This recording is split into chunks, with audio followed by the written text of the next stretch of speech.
my countrymen, once again I stand before you to address a paramount issue affecting every Filipino in this land. And I have to address this issue because the leaders of our country have not discussed them faithfully before the sovereign people of the Philippines. I am talking about $19 trillion or times 50 or 40, $19 trillion. $19 trillion in the hands of the Malaysians under the leadership of this guy, NAJID RAZAK.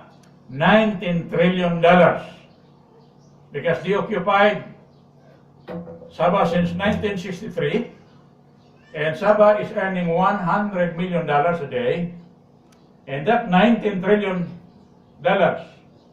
should have gone to the young people to give them free education, to the poor people free medicine. That 19 trillion plus interest would run up to 50 to 100 trillion dollars, maybe 500 trillion pesos. Yun ang ninakaw ng Malaysia sa atin. Trilyon. Pero anong ginawa ng mga leader natin? Anong ginawa ni Noynoy? Wala. As a matter of fact, Benigno Aquino, Noynoy, is defending Malaysia's interest. When the Sultan of Sulu attempted to recover Sabah in the name of the Philippines, Noynoy volunteered to be a warden of NAJID RAZAK and arrest Filipinos who would help the Sultan of Sulu in taking back what rightfully belongs to us. That is Noynoy. And that fact alone will confirm that he's autistic. He's a Mongoloid. What is the basic trait or symptom or sign of Mongoloidism? Or Mongoloidism.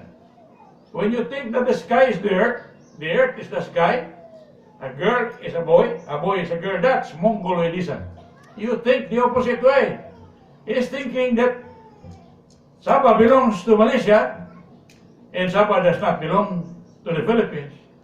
When in fact and in truth, Sabah belongs to the Philippines and to the Filipino people alone. Yun ang dahilan bakit one day, given the chance to rise to power in this country, I will take back Sabah and destroy the Federation of Malaysia. Because Sabah belongs to the Philippines and to the Filipino people. And not only that, for the last 45 years, Malaysia has been killing people here in Mindanao so that we will forget about Sabah. Today, there are two peacekeeping forces from Malaysia armed as an advanced invasion forces. Many years ago, one of the 30 books that I wrote was this: Malaysian Invasion of the Philippines. Malaysian Invasion of the Philippines. Where at the time, 800,000 Filipinos were killed by Malaysia, 1 million wounded, and still counting, and about 4 million fled Mindanao, this land of promise. They went to Bohol, Negros, Leyte, and other surrounding islands. Malaysia has destroyed the Philippines. I know. Back in November of 1972, I was jailed in the torture chambers of Malaysia, where I wrote my book, Meritocracy.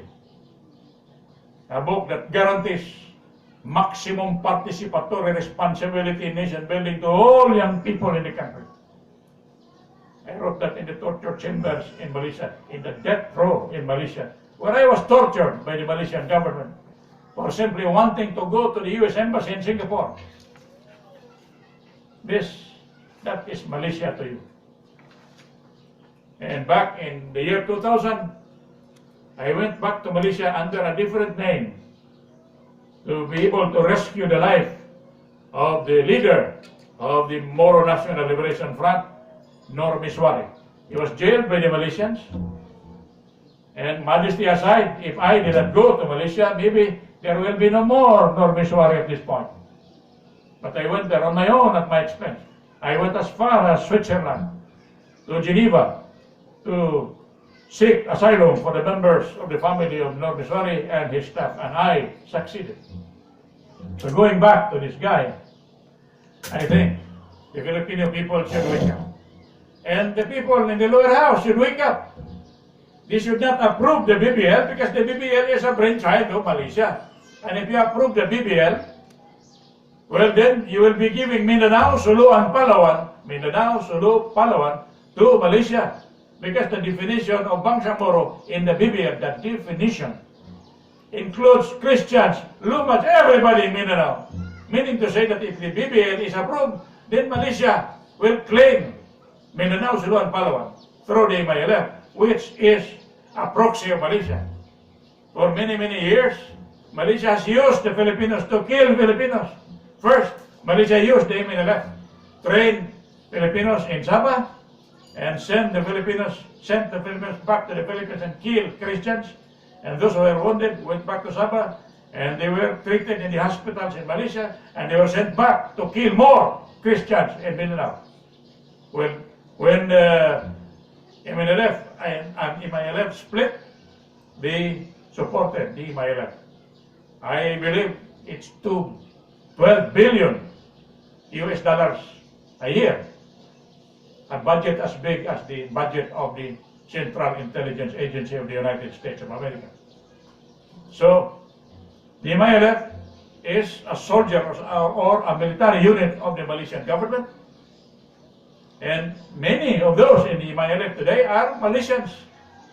In fact, there is one Malaysian spy in the Commission on Elections named Sheriff Abbas, the nephew of Muhagher Iqbal, a criminal whose name we don't know up to now. I don't know why this government is negotiating with Muhagher Iqbal, who is not known. He is rumored to be an international terrorist and using another name. But the stupid government, the stupid Noynoy Aquino, is dealing with a criminal whose name is unknown up to this point.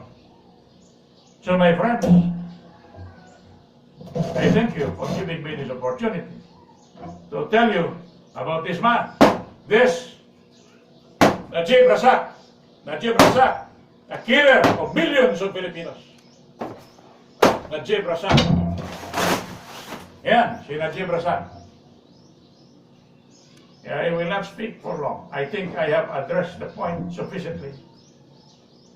We have lost 19 trillion pesos, dollars. You multiply that into pesos, that will be more than enough to give free medicine to the Filipinos, free education to the Filipinos. But our leaders are quiet. From the lower house, to the Senate, to the Supreme Court, to the office of the President, they are all bribed by foreign powers into silence at the expense of 104 million Filipinos. I stand before you today, carrying with me the voice of 104 million Filipinos, neglected and forgotten on the sides of the mountains. And I'm asking the Filipinos to act as the Supreme Court, to act for themselves, because this government is hopeless. The hope is in your hands to write once again a history of glory in the name of God Almighty. Thank you and good day.